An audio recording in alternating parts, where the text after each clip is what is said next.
Hello, नमस्कार दोस्तों।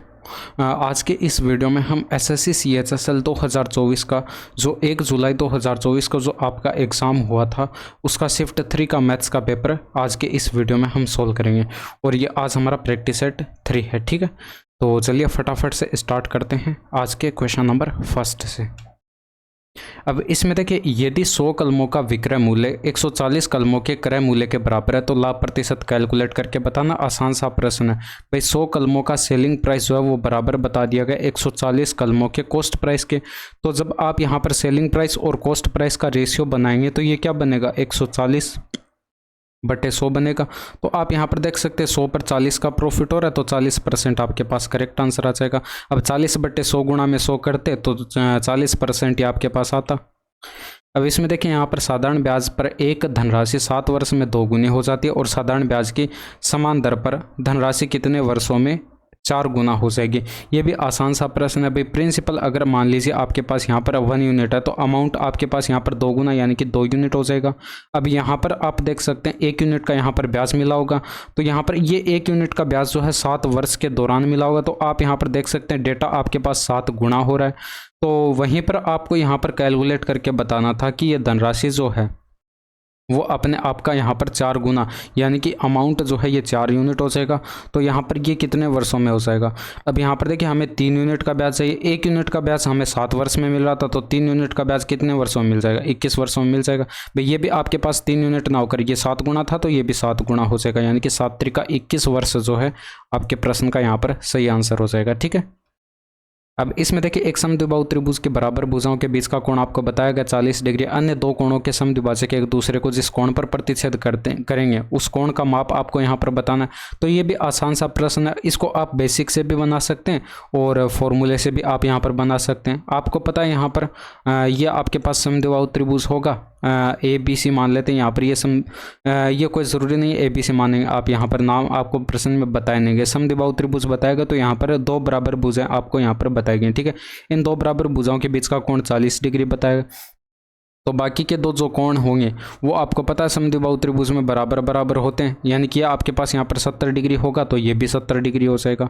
तभी आपके पास यहाँ पर तीनों कोणों का योग जो है 180 डिग्री बनेगा। ये बेसिक सी चीज़ें हैं, आपको पता है। ठीक है, अब यहाँ पर देखिए, आपको ये भी बताया गया कि अन्य 2 जो कोण थे इनके कोण समद्विभाजक जो है जिस बिंदु पर मिलते हैं उस बिंदु पर जो कोण बनेगा उस कोण का माप जो है वो आपको यहाँ पर पता करना था यानी कि वो कोण का माप आपको यहाँ पर बताना था। तो यहाँ पर जो बनेगा इसका माप आपको यहाँ पर बताना। अब यहाँ पर देखिए, अगर आप ये देखते भाई 70 डिग्री और 70 डिग्री के कोण थे और ये कोण समद्विभाजक थे तो यहाँ पर 35 डिग्री और 35 डिग्री में इन दोनों कोणों को बांट देंगे। ये भी 35 डिग्री तो इधर भी आपके पास ये 35 डिग्री का कोण बनेगा। ये 35 डिग्री और 35 डिग्री में 2 बराबर बराबर भागों में बंट जाएंगे। ठीक है, अब इस त्रिभुज के अंदर देखिए यहाँ पर 2 कोण बराबर हैं तो यहाँ पर 2 कोण बराबर हैं तो ये भी समद्विबाहु त्रिभुज बनेगा यानी कि इसकी भी 2 भुजाएं बराबर होंगी। और इसमें अगर आप यहाँ पर ये तीसरा कोण कैलकुलेट करते तो त्रिभुज के तीनों कोणों का योग 180 डिग्री होता है। उसमें से इन दोनों कोणों का योग यानी कि 70 डिग्री माइनस कर देते 180 डिग्री में से तो 110 डिग्री आपके पास ये तीसरा कोण बचता और यही आपके प्रश्न का यहाँ पर सही आंसर था। तो इस तरह से भी आप बता सकते थे। अगर आप फॉर्मूले से बनाते तो इसका डायरेक्ट फॉर्मूला भी आपको पता है। कोण समद्विभाजक जिस बिंदु पर मिलते हैं उस बिंदु पर अगर आपको कोण कैलकुलेट करना है तो आप क्या करते हैं, 90 डिग्री प्लस यहाँ पर जो कोण बन रहा है उसमें आप इस 40 डिग्री का जो है ये जो 40 डिग्री का कोण बन रहा है उसका आधा करके इसमें ऐड करा देते तो 110 डिग्री आपके पास यहाँ से भी डायरेक्ट आंसर आ जाता। ठीक है, अब इसमें देखिए, आयुओं के माध्य और बहुलक के बीच का अंतर आपको कैलकुलेट करके बताना है। तो इंग्लिश वाले आप यहाँ पर पढ़ सकते हैं। मीन और मोड के बीच का डिफरेंस जो है वो आपको यहाँ पर बताना है। तो आप यहाँ पर देख सकते हैं, अगर आप यहाँ पर देखिए मीन कैलकुलेट करते हैं, माध्य कैलकुलेट करते हैं तो यहाँ पर देखिए बच्चों की संख्या और यहाँ पर आयु है तो 8 बच्चे हैं और एक बच्चे की आयु आपके पास 6 है तो 8 6 के 48 यहाँ पर टोटल आयु हो जाएगी। प्लस यहाँ पर देखिए 7 त्रिका 21 और इसी तरह से आप ऐड कर देंगे इन सभी की आयु को। 7 8 56, 9 दूनी का 18 और 20 का 10 से गुणा करेंगे तो 200। तो यहाँ पर ये 7 त्रिका 21 हो गया और 7 8 56 हो गया, फिर यहाँ पर 9 दूनी का 18 हो गया, फिर यहाँ पर ये 200 हो गया। ये इन सभी की टोटल आयु हो सके। बट्टे के अंदर बच्चों की कुल संख्या रखेंगे। एक तरह से मीन जो है ये आपका एवरेज ही होता है। ठीक है, अब यहाँ पर बच्चों की कुल संख्या आप देखिए 8 2 10 और ये 7 3 10 20 ये हो गया और ये 20 ये, यानी कि टोटल 40 बच्चे थे। तो आप इसमें 40 का डिवाइड करेंगे, ऊपर ऐड कर देंगे तो आपके पास 8 6 14 और 1 15 और 8 23 का 3 हो गया। फिर हासिल आ जाएगी यहाँ पर 2 और फिर यहाँ पर आप देख सकते हैं 6 और 2 8 और ये 4 12 और 2 14 का 4 हो जाएगा, हासिल 1 आएगी, 2 और 1 3 हो जाएगा, बट्टे के अंदर 40 हो जाएगा। 4 का आप इसमें डिवाइड करते तो यहाँ पर 8 चौके 32 हो गया, बच गया 2, 5 चौके 20 हो गया, फिर यहाँ पर 3 बचता और पॉइंट लगाते उतारते 0, 7 चौके 28 होता, यहाँ पर दशमलव आता, ठीक है, 7 चौके 28 होता और फिर यहाँ पर जो है 2 बचता और ये 5 बार फिर से चला जाता 4 का भाग। अब यहाँ पर देखिए यहाँ पर पॉइंट आना था लेकिन बट्टे में एक 0 एक्स्ट्रा था, इस कारण से पॉइंट यहाँ पर आएगा, एक स्थान आगे खिसक जाएगा, ठीक है। 8.575 जो है आपके पास यहाँ पर मीन आ जाएगा। इसके बाद आप यहाँ पर देख सकते हैं मोड आपके पास जो है, आपको पता है जो डेटा सबसे ज़्यादा बार रिपीट होता है वही आपके पास यहाँ पर मोड होता है।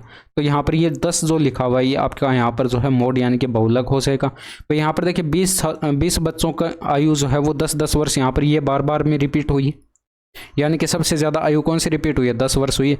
तो यहाँ पर यही आपके पास मोड बहुलक हो जाएगा और आपको यहाँ पर इन दोनों का डिफरेंस कैलकुलेट करके बताना था, यानी कि आप यहाँ पर मोड में से माइनस करेंगे मीन, तो ये आपका यहाँ पर डिफरेंस जो है 10 में से आप यहाँ पर 8.575 माइनस कर दीजिए, तो ये आपका यहाँ पर जो है 10 में से 8 घटाया 2 बचा और यहाँ पर 2 में से 0.575 और माइनस करेंगे तो 1.425 आपके पास यहाँ पर वर्ष में जो है इन दोनों का डिफरेंस आ जाएगा और यही आपसे पूछा गया था, ठीक है। अब इसमें देखिए यहाँ पर ये आपके पास ए का बी के साथ रेशियो बताएगा, बी का सी के साथ बताएगा, इन तीनों का एक साथ आपको रेशियो बताना, ये भी आसान सा है। ए बी और यहाँ पर सी का अगर आप एक साथ रेशियो देखें, देखिए ए का बी के साथ ये 3:7 बताएगा और यहाँ पर बी का सी के साथ जो है ये 2:5 बताएगा। तो सिंपल सा है, यहाँ पर आप क्या करेंगे, ये जो आपके पास यहाँ पर 7 है, 7 के सामने 7 लिखना है, यहाँ पर ये 2 है, 2 के सामने यहाँ पर 2 लिखना है, तो 3 दूनी का 6 हो गया, 7 दूनी का 14 हो गया, 7 पंचे 35 हो गया। ये और ऑप्शन नंबर फर्स्ट जो है ये आपका प्रश्न करेक्ट, ऑप्शन नंबर फर्स्ट जो है ये आपका करेक्ट आंसर हो जाएगा, ठीक है। अब इसमें देखिए 2 उम्मीदवारों ए और बी के बीच हुए एक चुनाव में जो है ए को डाले गए कुल मतों के 33% मत मिले और फिर भी वह इतने 55,522 मतों से चुनाव हार गया, तो बी को कुल कितने मत मिले। अब देखिए यहाँ पर ए को 33% मिल चुके हैं, तो यहाँ पर टोटल मत जो थे वो अपने आप में 100% थे, तो बी को यहाँ पर जो है 67% यहाँ पर मत मिले होंगे। अब यहाँ पर इन दोनों का डिफरेंस देखेंगे तो ये 34% का डिफरेंस है। अब यहाँ पर ए जो है 34% मतों से हारा होगा, जबकि प्रश्न में यहाँ पर बताया गया ये जो है 55,522 मतों से हारा है, तो यहाँ पर 34% की वैल्यू है। तो यहाँ पर आपके पास बी को जो मत आपके पास प्राप्त हुए थे 67%, इसका मान बताना था, तो 67 इंटू में आप क्या करेंगे ये 55,522 बट्टे के अंदर आप 34 करके इसमें गुणा करा देंगे, ठीक है। तो ये बी के मतों की आपके पास यहाँ पर संख्या आ जाएगी, ये कितनी हो जाएगी भाई 17 से आप यहाँ पर डिवाइड करेंगे, 17 दूनी का 34, ऊपर देखिए डिवाइड करेंगे तो 17 3 51 हो गया, बच गया 4 और फिर यहाँ पर 45 और 17 दूनी का 34, इससे ज़्यादा नहीं जाएगा। फिर यहाँ पर जो है बच गया 6 5 11 और यहाँ पर उतारेंगे तो 112, 17 छिके 102 बच गया 10 और फिर 17 छिके 102, फिर आप इसमें 2 का डिवाइड करते तो 67 इंटू में ये आपके पास 2 एकम तो 6 दूनी का 12, 3 दूनी का 6, 3 दूनी का 6, ये आपके पास यहाँ पर 6 दूनी का 2 एकम 2 और फिर 6 दूनी का 12, 3 दूनी का 6, 3 दूनी का 6 आ जाएगा, ठीक है। अब यहाँ पर देखिए 67 के आप इसके साथ गुणा कराते तो यूनिट डिजिट 1 मिलता, जो कि आपको यहाँ पर 3 ऑप्शन में दिखाई पड़ रहा है, तो कैलकुलेशन आपको करनी पड़ेगी। चाहते तो आप यहाँ पर जो है 3 अंकों तक कैलकुलेट कर लेते, तब आपके पास यहाँ पर काम बन जाता है, ठीक है। इसमें देखिए यहाँ पर 67 का 3 गुणा करेंगे तो ये आपके पास 7 त्रिका 21, ये देखिए 201 बनेगा और यहाँ पर जो है हासिल आएगी 20, फिर यहाँ पर 201 और 20 ये 221 हो गया, फिर हासिल आपके पास यहाँ पर 22 आएगी और फिर यहाँ पर जो 67 का 6 गुणा करेंगे तो 7 छिके 42, ये आपके पास यहाँ पर 402 हो गया और 402 में 22 ऐड किया तो ये 424 हो गया, 424 का 4 आ गया। आंसर तो आपको दिखाई पड़ चुका है, ठीक है। अब हासिल आपके पास 42 आएगी और यहाँ पर देखिए 67 में 42 ऐड करेंगे तो 109 बनेगा, तो आप पूरा भी कैलकुलेट कर सकते थे। अब इसमें देखिए यदि किसी वस्तु के क्रय मूल्य में 35% की वृद्धि होती है तो एक परिवार को उस वस्तु की खपत में कितने प्रतिशत की कमी करनी होगी ताकि उसके व्यय में वृद्धि न हो, यानी कि वे यहाँ पर जो है आपका कांस्टेंट है। तो यहाँ पर देखिए मूल्य जो है 35% की वृद्धि हो रही है, यानी कि 35% की फ्रैक्शन वैल्यू 7/20 होती है, यानी कि 20 पर 7 का इंक्रीमेंट होगा। तो यहाँ पर प्राइस में जो रेशियो है वो आपके पास यहाँ पर 20 रेशियो कितना हो जाएगा 27, भाई 20 से 7 बढ़ जाएगा यहाँ पर, ठीक है। तो कंजप्शन में रेशियो क्या हो जाएगा, इसका व्युत्क्रम होता है यानी कि उल्टा होता है इसका, तो आप यहाँ पर क्या करेंगे 27 से 20 कर देंगे, ठीक है। आप यहाँ पर देख सकते हैं कंजम्पशन यानी कि खपत में कितने की कमी हो रही है, 7 यूनिट की खपत, 7 यूनिट की जो है यहाँ पर कमी हो रही है। तो 7 यूनिट की कमी हो रही है कितने पर, 27 पर, और गुणा 100 करते हैं। तो आपको कुछ नहीं करना था, 700 के अंदर जो है 27 का डिवाइड करना था। तो आप देख सकते हैं न्यूमरेटर में आपको यूनिट डिजिट 0 चाहिए, तो 7 पंचे 35, 3 8, यहाँ पर 38, 8 यहाँ पर जो है यूनिट डिजिट मिल रहा है, 7 पंचे 35, 2 यहाँ पर 37 यूनिट डिजिट 7 मिल रहा है, 7 पंचे 35, 4 39 यहाँ पर यूनिट डिजिट 9 मिल रहा है, 7 पंचे 35, 5 यहाँ पर 40 यूनिट डिजिट न्यूमरेटर में जो है 0 आपको यहाँ पर मिल रहा है, ठीक है। तो आंसर आपका ये इस तरह से आ जाता। इसमें देखिए सुषमा और प्रीति द्वारा भोजन पर किए गए व्यय के बीच का अंतर आपको कैलकुलेट करके बताना। तो इंग्लिश वाले यहाँ पर आप पढ़ सकते हैं वीडियो को पॉज करके इसमें, ठीक है। अब इसमें देखिए सुषमा का अगर आप यहाँ पर देखेंगे और यहाँ पर भोजन पर व्यय आपको देखना है यानी कि फूड पर देखना है, तो यहाँ पर ये 6000 लिखा हुआ है। और इसके बाद यहाँ पर प्रीति का अगर आप यहाँ पर देखते हैं तो प्रीति का यहाँ पर जो फूड का ये 15% लिखा हुआ है, लेकिन यहाँ पर प्रीति का टोटल खर्च जो वो प्रश्न में यहाँ पर बताया नहीं गया। इसमें देखिए अगर आप ऊपर पढ़ते तो सुषमा और प्रीति हर महीने एक बराबर राशि खर्च करते हैं। इसका मतलब यहाँ पर इसका अगर आप सुषमा का टोटल करते वो इसके प्रीति के खर्च के बराबर आता। मैं यहाँ पर ये लिख देता हूँ, सुषमा का जो है भोजन पर खर्च आपके पास यहाँ पर कितना है 6000 है, ठीक है। इसके बाद यहाँ पर जो है आप प्रीति का कैलकुलेट करते, प्रीति का आपके पास यहाँ पर कितना आएगा भाई, इसका टोटल खर्च कैलकुलेट करते सबसे पहले। तो टोटल खर्च कितना होता देखिए 6000 तो ये और 5000 के टोटल 11000 हो गया। इसके बाद यहाँ पर 1800 और ये 7200 आप ऐड करते तो ये 9000 हो गया, ये 9 इसमें ऐड कर देते। इसके बाद यहाँ पर देखिए 7500 और ये 2500 यानी कि 10000 ये हो गया, तो ये भी 10 भी आप इसमें ऐड कर देते हैं, ठीक है। तो ये आपका यहाँ पर कितना बनता, ये 20 और 10 30,000 आपके पास यहाँ पर टोटल बनता। तो यहाँ पर आप 30,000 लिखते और गुणा में आप जो है इसका क्या करते 15% कैलकुलेट करते, क्योंकि प्रीति जो है इसका 15% भोजन पर खर्च करती है। तो 20 से 20 कट 15 3 4500 आपके पास यहाँ पर प्रीति के लिए भोजन का खर्च आ जाएगा। इन दोनों का डिफरेंस देखिए 1500 को आपको दिखाई पड़ा, आंसर लगा दीजिए। इसमें देखिए यहाँ पर सीडी के अंदर ओ और 88 सेंटीमीटर परिधि वाले एक वृत्त की स्पर्श रेखा है। ओसी वृत्त को पी पर जबकि ओडी वृत्त को वी पर इस प्रकार काटती है कि एंगल सी ओ डी बराबर 90 डिग्री और पीसी की लंबाई 6 सेंटीमीटर। और यदि ओडी ओसी से 1 सेंटीमीटर अधिक है तो सीडी का आधा कैलकुलेट करके बताना। तो साथ साथ में हम यहाँ पर डायग्राम बनाते चलते हैं। यहाँ पर देखिए आपको एक वृत्त बताया गया, इसका केंद्र जो है वो आपको यहाँ पर ओ बताया गया और इस पर जो है एक स्पर्श रेखा खींची जाती है सी डी, ठीक है। इतना आपने यहाँ पर बना लिया। इसके बाद आप यहाँ पर देखिए ये सी डी आपने यहाँ पर इस पर एक स्पर्श रेखा खींची और इसके बाद यहाँ पर देखिए ओ सी जो है वृत्त को पी पर जो है काटती है, ठीक है। तो ओ को सी से मिलाया आपने और ये जिस बिंदु पर काटती है वो बिंदु आपको यहाँ पर पी बताया गया। इसके बाद यहाँ पर जो है ओ डी जो है इस वृत्त को यहाँ पर बिंदु वी पर काटती है, ये आपको प्रश्न में बताया गया। तो जिस बिंदु पर ये काटती है वो उस बिंदु को हम वी से बना देते हैं, ठीक है। अब यहाँ पर एंगल सी ओ डी जो है ये आपको यहाँ पर 90 डिग्री का बताया गया। इसके बाद आप यहाँ पर देखिए पी सी की लंबाई जो है ये 6 सेंटीमीटर आपको बताई गई है। तो आप यहाँ पर देखते हैं ये 6 सेंटीमीटर हो गई।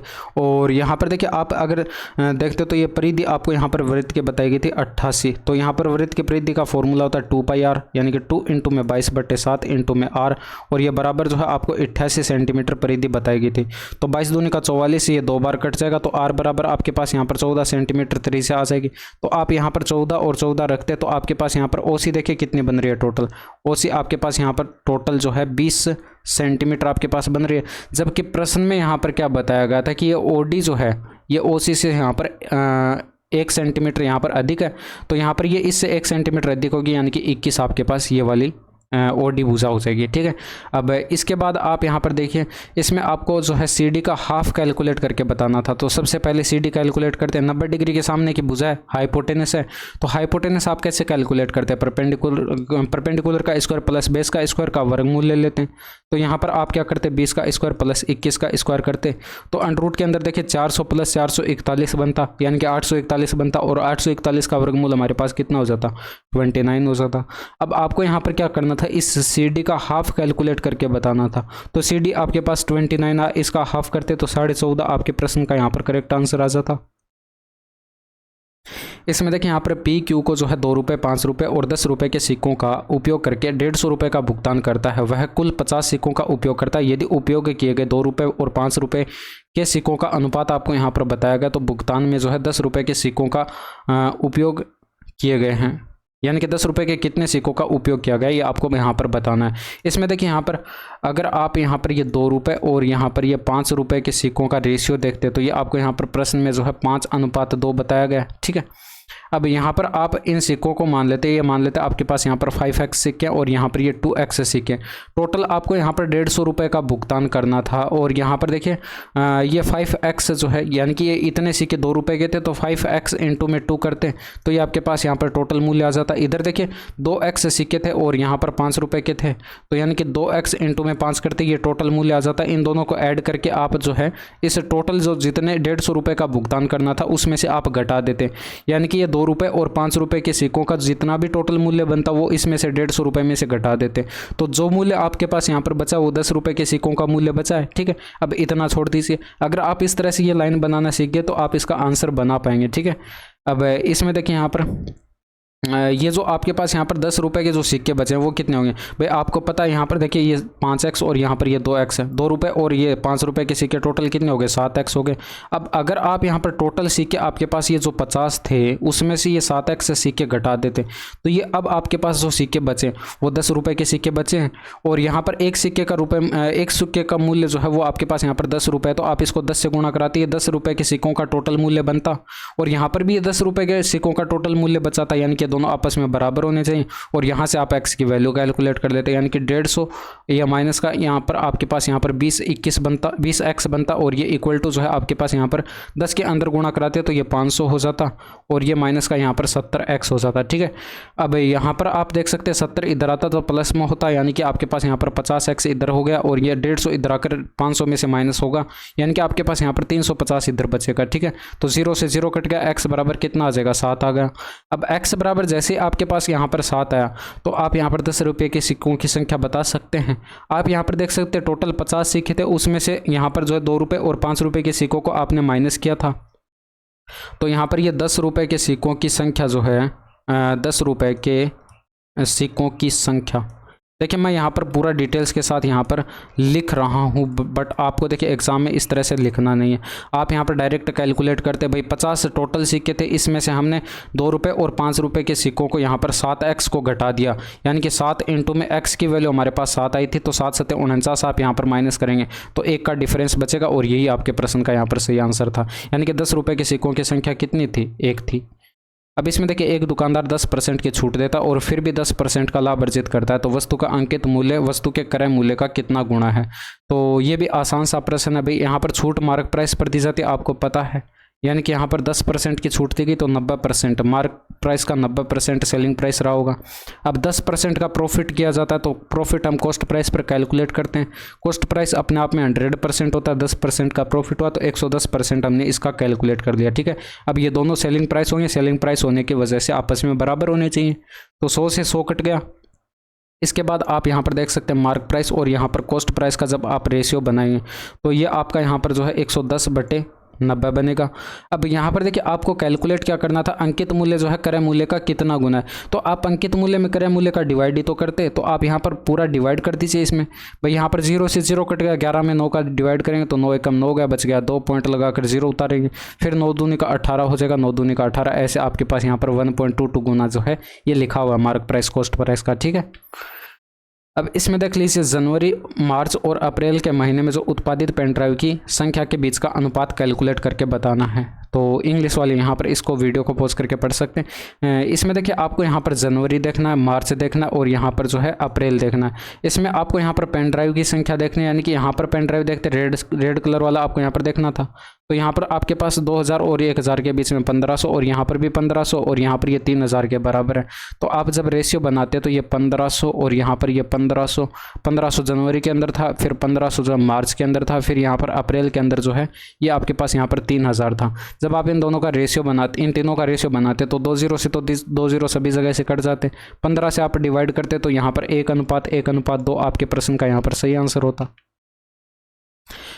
अब इसमें देख लीजिए यहाँ पर जो है एक शंकु का वक्र पृष्ठीय क्षेत्रफल जो है आपको प्रश्न में बता दिया गया। इसकी त्रिज्या आपको यहाँ पर रेडियस जो है वो भी आपको यहाँ पर बता दी गई है और इस शंकु की तिर्यक ऊंचाई क्या है ये आपको यहाँ पर बतानी है। अब शंकु का यहाँ पर वक्र पृष्ठीय क्षेत्रफल का फॉर्मूला जो है वो आपको यहाँ पर पता है, पाई आर एल होता है, यानी कि 22/7 इंटू में आर का मान रखेंगे 28 हो गया, इंटू में एल ये तिर्यक लंबाई यानी कि तिर्यक ऊंचाई आपके पास होती है, ठीक है। और ये बराबर की साइड जो है ये आपके पास यहाँ पर वक्र पृष्ठीय क्षेत्रफल आएगा जो कि प्रश्न में कितना बताएगा, 2200 बताएगा। कैलकुलेट कर दीजिए, यहाँ से एल की वैल्यू आपके पास आ जाएगी। देखिए आपके पास यहाँ पर 22 से डिवाइड करेंगे 100 आ गया और यहाँ पर 700 के 28 हो गया, 4 का आप इधर डिवाइड करते एल बराबर 25 आ जाता। ऑप्शन नंबर 4 आपका करेक्ट आंसर था। इसमें देखिए एक वस्तु का क्रय मूल्य 2500 से बढ़कर जो है 3000 हो गया, तो प्रतिशत वृद्धि बतानी थी। तो आप यहाँ पर डायरेक्ट देख लीजिए कितने का इंक्रीमेंट आपको दिखाई पड़ रहा है, 500 का इंक्रीमेंट दिखाई पड़ा कितने पर, 2500 पर, और गुणा 100 करते तो यहाँ पर देखिए ये 1/5 आता आपके पास, और 1/5 की परसेंटेज वैल्यू क्या होती है 20%, यानी कि 20% का जो है 20% का यहाँ पर इंक्रीमेंट हुआ, ठीक है। अब इसमें देखिए y का मान आपको कैलकुलेट करके बताना है। तो आपको पता है यहाँ पर 11 का ये संख्या 11 से विभाज्य है, तो यहाँ पर विषम स्थान पर अंकों का योग और सम स्थान पर अंकों का योग का डिफरेंस क्या होता है, 0 होना चाहिए या फिर 11 के बराबर होना चाहिए, ठीक है। तो आप यहाँ पर करते ये आपके पास कितना बन रहा है 4 और यहाँ पर 5, 4 और ये 5 9 और ये 7 16 आपके पास यहाँ पर टोटल बना, ठीक है। इसके बाद विषम स्थान पर अंकों का योग करते तो 4 2 6 हो गया, 6 6 12 हो गया और 12 प्लस का y हो गया। तो आप यहाँ पर क्या करते 12 प्लस का y में से ये 16 माइनस करते तो ये डिफरेंस जो है बराबर या तो 0 आना चाहिए था या फिर 11 के बराबर आना चाहिए था। तो यहाँ पर आप चेक करते, इसमें देखिए यहाँ पर अगर आपके पास यहाँ पर बराबर 0 है तो y का मान क्या होना पड़ेगा 4 होना पड़ेगा, तभी यहाँ पर 16 - 16 बराबर 0 बनेगा। अब अगर यहाँ पर बराबर 11 हमें चाहिए तो यहाँ पर y का मान क्या होना पड़ेगा, इससे आपको यहाँ पर 11 बढ़ा के लिखना पड़ेगा, यानी कि 11 4 में ऐड करते तो 15 आपके पास यहाँ पर होना चाहिए। जबकि आप यहाँ पर देखते y हमारे पास एक सिंगल डिजिट वैल्यू है, जबकि 15 जो है ये डबल डिजिट वैल्यू है, तो ये आपका यहाँ पर आंसर नहीं हो सकता और यहाँ पर ये बराबर 11 भी पॉसिबल नहीं है। तो बराबर हमारे पास 0 होगा और 0 होगा तो यहाँ पर y का मान पॉसिबल मान क्या हो जाएगा 4 हो जाएगा, ठीक है। अब इसमें देखिए ए और बी जो है एक काम जो है क्रमशः 9 दिनों में और 15 दिनों में कर सकते हैं। यदि वे साथ मिलकर काम करते हैं तो काम कितने दिनों में पूरा हो जाएगा। मैंने आपको फॉर्मूला बताया हुआ है कि ए x दिन में काम करता है और बी y दिन में काम करता है, और पूछा जाए कि दोनों मिलकर एक साथ कितने दिनों में काम करेंगे तो फॉर्मूला डायरेक्ट यूज़ करते हैं x y बट्टे में x + y। तो यहाँ पर जो है आप क्या करेंगे ऊपर 9 × में 15 करेंगे, बट्टे के अंदर 9 + 15 करेंगे तो 24 बनेगा। 3 से आप डिवाइड करेंगे 3 बार कट गया, 3 से डिवाइड करेंगे 8 बार कट गया, 15 × 3 = 45 हो गया, बट्टे के अंदर जो है 8 हो गया, 8 × 5 = 40 हो गया, बच गया 5 और बट्टे 8 दिन का जो है यहाँ पर टोटल टाइम लगेगा दोनों को मिलाकर, ठीक है। अब इसमें देखिए कोटे का मान आपको यहाँ पर बता दिया गया है, तो यहाँ पर इसका मान कैलकुलेट करके बताना है। अब देखिए इसमें अगर आप जितना डायरेक्ट सोच पाते हैं उतना आप यहाँ पर टाइम बचा पाएंगे। अब इसमें देखिए यहाँ पर ये जो 2 टर्म यहाँ पर लिखे हुए हैं इन दोनों टर्म को मैं यहाँ पर सोल्व करके लिख रहा हूँ। इसमें देखिए अगर आप साइन क्यूब ए कॉमन लेते तो यहाँ पर साइन क्यूब ए आपने यहाँ पर कॉमन ले लिया। अब यहाँ पर तो साइन क्यूब ए था नहीं, तो कोस क्यूब ए के बट्टे में साइन क्यूब ए आ जाएगा, और कोस क्यूब ए बट्टे साइन क्यूब ए क्या लिख सकते हैं आप, कोट क्यूब ए लिख सकते हैं, ठीक है। और ये प्लस के अंदर यहाँ पर 7 बच गया क्योंकि साइन क्यूब ए बाहर जा चुका है, और ये ब्रैकेट क्लोज और प्लस का 6 साइन ए हो गया, ठीक है। अब यहाँ पर देखिए आप साइन ए दोनों टर्म यहाँ से भी कॉमन ले सकते हैं, यहाँ पर भी साइन ए कॉमन ले सकते हैं। तो साइन ए आपने यहाँ से कॉमन ले लिया और यहाँ पर ब्रैकेट के अंदर जो है आपके पास क्या बचेगा, बड़ी ब्रैकेट लगा देते हैं। यहाँ पर ब्रैकेट के अंदर जो है ये साइन स्क्वायर ए हो गया, और ये ब्रैकेट के अंदर जो है कोट क्यूब ए हो गया, और ये प्लस का यहाँ पर 7 हो गया, और ये प्लस का यहाँ पर 6 हो गया। यहाँ पर साइन ए बाहर जा चुका है इस ब्रैकेट से, ठीक है। अब यहाँ पर देखिए ऊपर वाले टर्म को अगर हम यहाँ पर सोल्व करके लिखते तो इसमें से देखिए अगर आप यहाँ पर साइन ए कॉमन लेते, इसमें से साइन ए कॉमन लेते तो यहाँ पर तो साइन ए था नहीं, तो यहाँ पर साइन ए आप कोस ए के बट्टे में लगाते और कोस ए बट्टे साइन ए क्या होता है, कोट ए होता है, तो 5 कोट ए हो जाता और यहाँ पर जो है प्लस के अंदर ये 4 बच जाता है, यहाँ से साइन ए बाहर जा चुका था। अब आप यहाँ पर देख सकते हैं ऊपर आपके पास ये वाला टर्म आया और यहाँ पर बट्टे के अंदर ये वाला टर्म आया, तो आप यहाँ पर देख सकते हैं इसमें जो है ये साइन ए से साइन ए कट जाएगा, ठीक है। अब यहाँ पर कोट ए की वैल्यू 7 रखते ऊपर, तो आपके पास यहाँ पर क्या बनता, बराबर की साइड यहाँ पर 7 पंचे 35 बनता, ऊपर 35 लिख दिया, प्लस का यहाँ पर 4 था बट्टे के अंदर। यहाँ पर देखिए साइन स्क्वायर ए का मान आपको यहाँ पर कैलकुलेट करना पड़ेगा, तो यहाँ पर एक समकोण त्रिभुज जो है वो हम यहाँ पर बना लेते हैं, ठीक है। अब यहाँ पर कोट ए बराबर जो है ये 7/1 ऐसे लिख सकते हैं। कोट ए बराबर क्या होता है, कोट ए बराबर होता है बेस अपॉन परपेंडिकुलर, तो बेस आपका यहाँ पर जो है ये मान लेते हैं एंगल ए है, तो बेस आपका यहाँ पर 7 हो जाएगा, परपेंडिकुलर 1 हो जाएगा, ठीक है। अब यहाँ पर हाइपोटेनस आप कैलकुलेट कर सकते हैं, भाई 7 का स्क्वायर प्लस 1 का स्क्वायर करेंगे यानी कि अंडर के अंदर जो है 50 बनेगा। और यहाँ पर आप साइन ए का मान कैलकुलेट करते हैं, तो साइन ए बराबर क्या हो जाता, परपेंडिकुलर अपॉन हाइपोटेनस होता है यानी कि 1/√50 हो जाता, ठीक है। तो आप दोनों साइड स्क्वायर करते हैं तो साइन स्क्वायर ए बराबर क्या हो जाता, 1/50 हो जाता।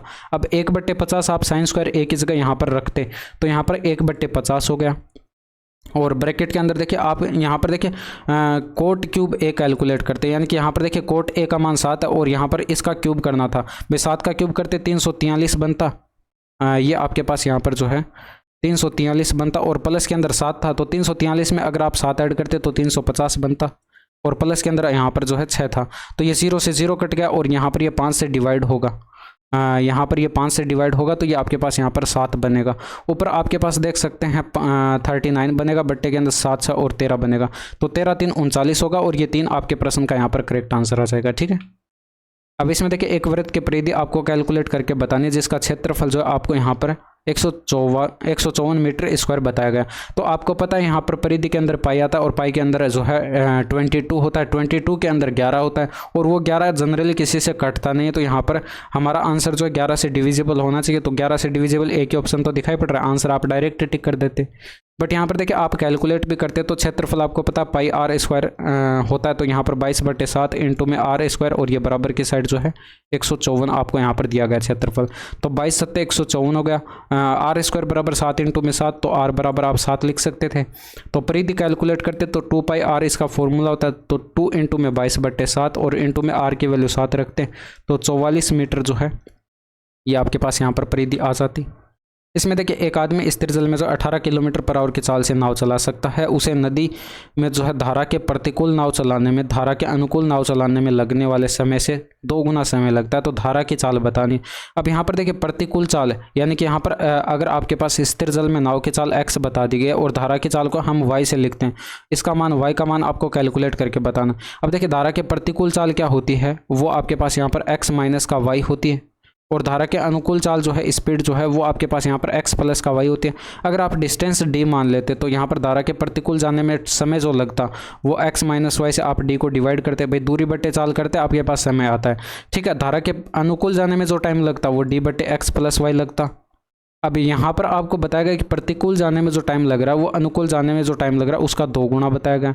तो आप यहाँ पर देख सकते हैं ये d से ये आपका यहाँ पर d कट गया और यहाँ पर 1 बचा। अब यहाँ पर वज्र गुणा कराते तो इधर आपके पास x प्लस का y ऊपर आ जाता, बट्टे के अंदर x माइनस का y, बराबर की साइड आपके पास यहाँ पर 2 बचता, ये 2/1 आप इसको लिख सकते हैं। आप इसमें कंपोनेंडो डिविडेंडो लगाते तो यहाँ पर ऊपर 2x/2y आपके पास यहाँ पर पूरा बनता है, ये 2x/2y, तो यहाँ पर 2 से 2 कट जाता, x/y बराबर आपके पास यहाँ पर देखिए 2 और 1 3 हो गया, बट्टे के अंदर दोनों का डिफरेंस 1 हो गया, ठीक है। तो ये कंपोनेंडो डिविडेंडो आपने यहाँ पर लगा दिया। यहाँ पर देखिए ये नाव की चाल x का मान आपको यहाँ पर बताया गया था 18, तो आप यहाँ पर 18 पुट करते और बट्टे के अंदर y, और ये बराबर की साइड 3/1 होता, तो आप यहाँ से y का मान कैलकुलेट कर सकते थे। यहाँ पर भी वज्र गुणा कराते तो 3y बराबर 18 बनता, तो y बराबर 36 का 18 हो जाता, यानी कि 6 किलोमीटर पर आवर जो है आपके पास यहाँ पर धारा की चाल थी, ठीक है। अब इसमें देखिए महाविद्यालय ई से जो है क्रमशः स्नातकोत्तर और स्नातक स्तर पर अध्ययन करने वाले छात्रों की संख्या के बीच का अनुपात बताना। तो इंग्लिश वाले यहाँ पर इसको पढ़ सकते हैं वीडियो को पॉज करके, ठीक है। अब इसमें देखिए आप महाविद्यालय ई का अगर आप डेटा देखते हैं तो इसमें 20% है, टोटल कितने का 18,900 आपके पास यहाँ पर कुल छात्रों की संख्या बताई गई। 18,900 का आप यहाँ पर क्या करते 20% कैलकुलेट करते। इसमें देखिए स्नातक स्तर ये वाला आपको यहाँ पर बाद में रखना है डेटा, और स्तर जो है स्नातकोत्तर का आपको यहाँ पर डेटा जो है वो पहले रखना है, तो ये आगे पीछे कर दिया मैंने। यहाँ पर देखिए ये आपको यहाँ पर पहले कैलकुलेट करना। आप क्या करते हैं 16,800 का, 16,800 का यहाँ पर देखिए महाविद्यालय ई में 22% थे, तो 22% आपने इसका कैलकुलेट कर लिया। ठीक है, इसके बाद यहाँ पर इसके अंदर आप यहाँ पर देखते हैं स्नातक स्तर के अंदर देखिए यहाँ पर टोटल 18,900 आपके पास यहाँ पर कुल विद्यार्थी थे। इसका 20% जो है महाविद्यालय वीक ई के अंदर थे। तो आप यहाँ पर इन दोनों का रेशियो बताना था।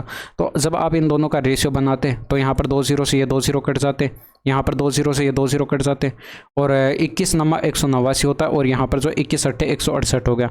4 से काटते ये 2 बार कटता, 4 से काटते ये 5 बार कटता, तो यहाँ पर 22 दूनी का 44 हो गया, और इधर 9 पंचे 45 हो गया। आंसर आपका आ चुका है। ठीक है,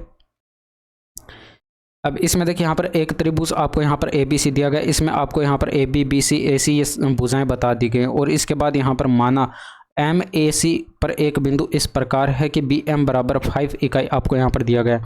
अब एक बिंदु डी के साथ एक त्रिभुज बी एम डी बनाया जाता था तथा त्रिभुज बी एम डी जो है वो समरूप बता दिया गया यहाँ पर त्रिभुज ए बी सी के, और जिसमें यहाँ पर जो है इन भुजाओं का रेशियो आपस में बराबर बताया गया, और बी डी की लंबाई जो है इकाइयों में कितनी है। अब देखिए जो हमें चाहिए था वो प्रश्न में ऑलरेडी पहले से ही बता दिया गया, तो आपको बस कुछ नहीं करना, वैल्यू पुट करनी।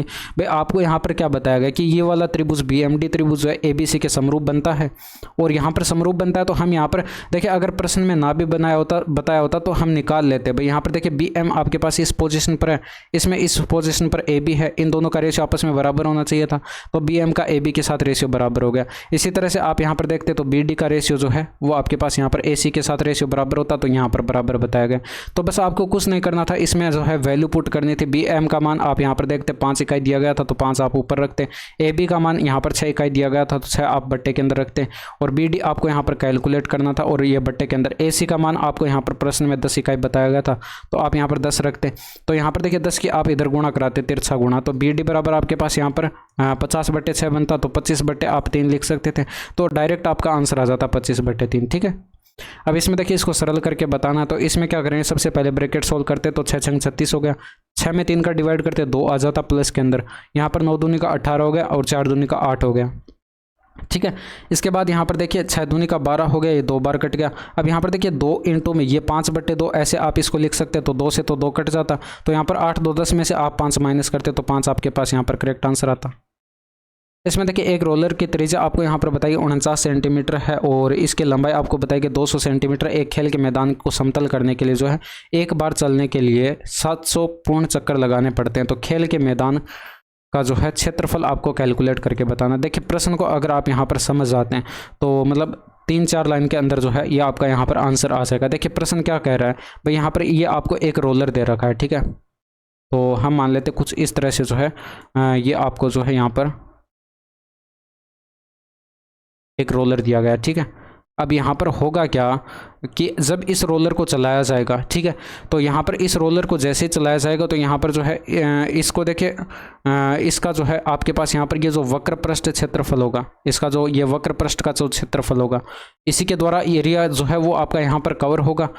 जब आप मैदान में चलाएंगे तो इसी का एवरेज इसका एरिया जो है इसी से आपका एरिया यहाँ पर कवर होगा समतल के ऊपर। ठीक है, तो इस तरह से मान लेते ये टुकड़ों के अंदर इस तरह से ये चलेगा, इतने टुकड़े के अंदर मान लेते ये एक चक्कर चला, फिर यहाँ पर एक चक्कर चला, ठीक है, फिर यहाँ पर एक चक्कर चला, इसी तरह से यहाँ पर ये वापस मुड़ के आया, फिर यहाँ पर एक चक्कर चला, फिर यहाँ पर एक चक्कर चला, इस तरह से ये यहाँ पर टुकड़ों के अंदर जो है एरिया कवर करता हुआ जाएगा। ठीक है, अब यहाँ पर आप देख सकते हैं ये जो 2 वृत्त हैं यहाँ पर साइड में, इन दोनों का एरिया यहाँ पर कुछ काम नहीं आ रहा, यानी कि जो एरिया कवर हो रहा है वो यहाँ पर एक आयताकार मैदान के रूप में यहाँ पर कवर हो रहा है। ठीक है, तो आप यहाँ पर देखते हैं भाई, यहाँ पर आप इस टुकड़े का एरिया अगर कैलकुलेट करते हो तो इस बेलन का, इस रोलर का जो है आप यहाँ पर वक्र पृष्ठ का जो एरिया कैलकुलेट कर लेते उसके बराबर होता, क्योंकि यहाँ पर इसी के द्वारा ये एरिया जो है कवर किया जा रहा था। तो ये टोटल यहाँ पर देखिए मैंने यहाँ पर 5 आपको ये चक्कर का हिस्सा बना के दिखाया। इसी तरह से यहाँ पर जो है ये चक्कर लगाता रहता, इसी तरह से ये 700 चक्कर जो है यहाँ पर लगाता। प्रश्न में यहाँ पर आपको देखिए प्रश्न में ये बताया गया 700 पूर्ण चक्कर लगाने पड़ते हैं। ठीक है, तो यहाँ पर देखिए एक चक्कर के दौरान जो है इसका एरिया जो कवर होता है वो आप यहाँ पर इसका वक्र पृष्ठ कैलकुलेट करते हैं। भाई वक्र पृष्ठ का फॉर्मूला होता है 2πr/h। अब यहाँ पर इसकी लंबाई बताइए, इसी को आप हाइट की तरह जो है इस बेलन की हाइट की तरह यहाँ पर काम में लेंगे। ठीक है, h का मान आपके पास 200 सेंटीमीटर हो जाएगा, और यहाँ पर ये जो है आपके पास इसकी रेडियस होती त्रिज्या हो जाती है, जो कि आपको यहाँ पर प्रश्न में कितनी बताई गई त्रिज्या आपको यहाँ पर बताई गई 49, ठीक है। और यहाँ पर जो है इसकी हाइट जो है वो आपके पास यहाँ पर इस वाले बिंदु से लेकर इस वाले बिंदु तक होती है, जो आपको यहाँ पर एच बता दी कि 200 सेंटीमीटर है, ठीक है। अब यहाँ पर देखिए अगर आप इसका वक्र पृष्ठ का एरिया कैलकुलेट करते 2πr/h, तो ये आपके पास यहाँ पर एक टुकड़े का क्षेत्रफल आ चुका है। इसी तरह से टोटल 700 टुकड़े बने थे, तो आप यहाँ पर एक टुकड़े को यहाँ पर इस एक टुकड़े के क्षेत्रफल को 700 से गुणा करा दें तो पूरे मैदान का क्षेत्रफल आपके पास यहाँ पर आ जाएगा। बस ये काम आपको करना था। तो 2 इंटू में पाई की वैल्यू 22/7 रखेंगे, इंटू में आर का मान 49 रखेंगे, इंटू में एच जो है वो आपको यहाँ पर 200 बताई गई, और इंटू में ये आप यहाँ पर 700 रखेंगे। तो यहाँ पर 7 से इसको डिवाइड करेंगे 100 बार कट जाएगा। तो लास्ट में आप देख सकते हैं 4 जीरो आएंगे, और 4 जीरो को आप यहाँ पर क्या लिख सकते हैं 10 की पावर 4 लिख सकते हैं। भाई आपको पता है यहाँ पर 10,000 आपके पास अगर होता है तो आप इसको देखिए 10 की पावर 4 ऐसे लिख सकते हैं, ठीक है। यहाँ पर 4 जीरो थे तो आपने 10 की पावर 4 लिख दिया। तो आपको यहाँ पर पता है लास्ट में यहाँ पर 4 जीरो आएंगे, तो ये आपने यहाँ पर गुणा में लास्ट के अंदर जो है जो भी आंसर रहेगा उसके लास्ट के गुणा में जो 10 की पावर 4 बनेगा। तो यहाँ पर देखिए इन दोनों ऑप्शन में नहीं है तो इन दोनों को हटा दीजिए। इसके बाद देखिए आपको कैलकुलेशन इसमें करनी पड़ेगी। कैलकुलेशन अगर आप यहाँ पर कराते तो ये आपका यहाँ पर क्या हो जाता, इसके अंदर देखिए यहाँ पर 2 दूनी का ये 4 हो गया, और 22 ये आपका यहाँ पर 4 हो गया, और यहाँ पर 22 नवा 198 का 8 हो गया। हासिल आपके पास यहाँ पर 19 आएगी, 22 के 88 और 19 ये आपका यहाँ पर 107 हो जाएगा, ठीक है। और अब आप इसमें 4 की गुणा कराते तो 8 चौके 32, 7 चौके 28 और 3 31 हो जाएगा।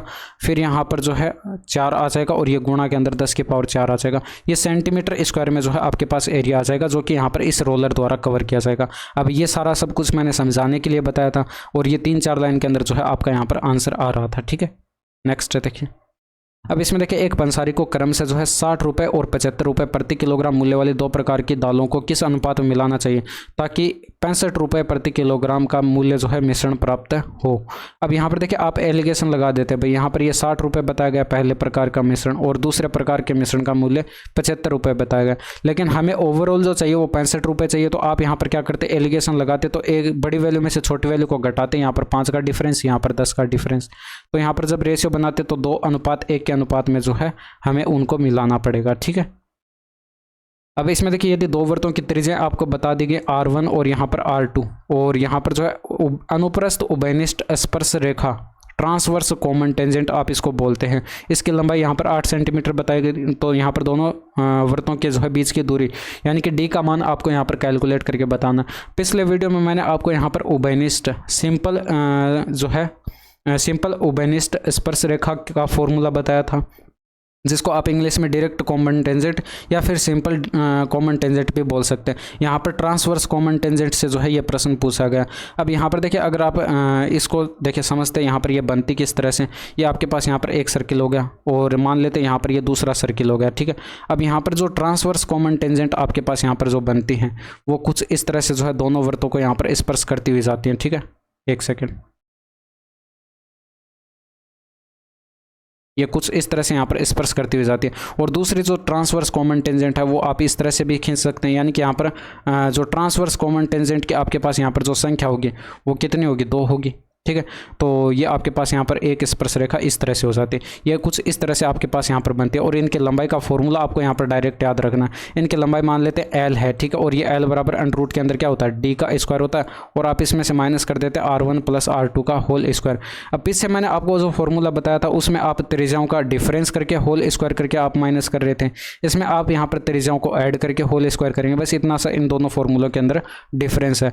अब यहाँ पर देखिए ट्रांसवर्स कॉमन टेंजेंट की जो लंबाई है L, उसका मान आपको पहले बता दिया गया था 8, तो बराबर की साइड D का मान आपको यहाँ पर कैलकुलेट करना है, माइनस के अंदर R1 + R2 करते हैं, यानी कि 6 + का 3, ये कितना बनता, 9 का स्क्वायर बनता। और यहाँ पर देखिए दोनों साइड स्क्वायर करते तो 8 का स्क्वायर 64 हो गया, बराबर की साइड ये वर्गमूल हट जाता तो D स्क्वायर माइनस का ये 9 का स्क्वायर 81 हो जाता। तो यहाँ पर देखिए 81 अगर आप इधर भेज देते तो ये आपके पास यहाँ पर 145 बनता, और ये D स्क्वायर बराबर 145, तो D बराबर √145 आप लिख सकते थे, और ये ऑप्शन नंबर 4 आपके पास यहाँ पर करेक्ट आंसर हो जाता है, ठीक है। तो ये थे आपके 25 क्वेश्चंस, और नेक्स्ट वीडियो में हम इसका शिफ्ट 4 जो है वो डिस्कस करेंगे, ठीक है। अब यहाँ तक की वीडियो कैसी लगी कमेंट करके ज़रूर बताएगा। बाकी मिलते हैं आपसे नेक्स्ट वीडियो में। That's all for today. Thank you, धन्यवाद, बाय बाय, टेक केयर।